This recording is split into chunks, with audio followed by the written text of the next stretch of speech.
l'ADUC placée en liquidation judiciaire. L'agence de développement et d'urbanisme du Chinonais et son antenne l'Atelier du développement présentent un déficit de plus de 400 000 € sur un budget d'environ 1 million.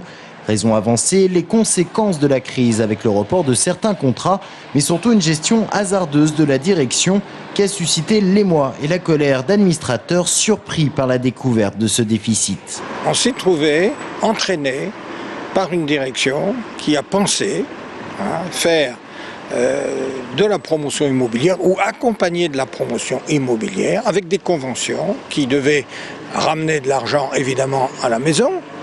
Mais ces conventions n'ont pas abouti et les comptes ont été présentés avec les recettes attendues de ces conventions. Des recettes estimées alors à 200 000 €. Mais l'organisme avait l'habitude d'emprunter aux banques avant d'être payé.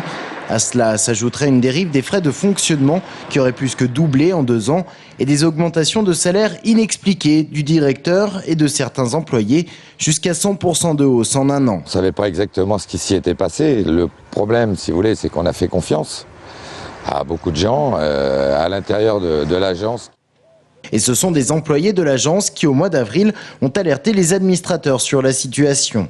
Créée en 1989 par Yves Dauge, l'agence avait pour but d'aider les collectivités à établir leurs plans locaux d'urbanisme et à construire certains projets. Elle a également soutenu l'activité économique en aidant les créations d'emplois. La perte d'une telle structure est aujourd'hui ressentie par les élus comme un drame. Il y a eu des dérapages, je pense.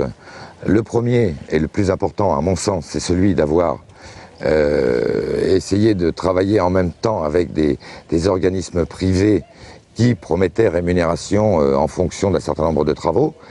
Et le deuxième, c'est qu'on est allé travailler très loin. Car l'agence est même allée jusqu'à travailler dans le Loir-et-Cher ou la Vienne. Aujourd'hui, ce sont 16 emplois qui disparaissent et un outil qui était devenu indispensable aux collectivités de la région de Chinon.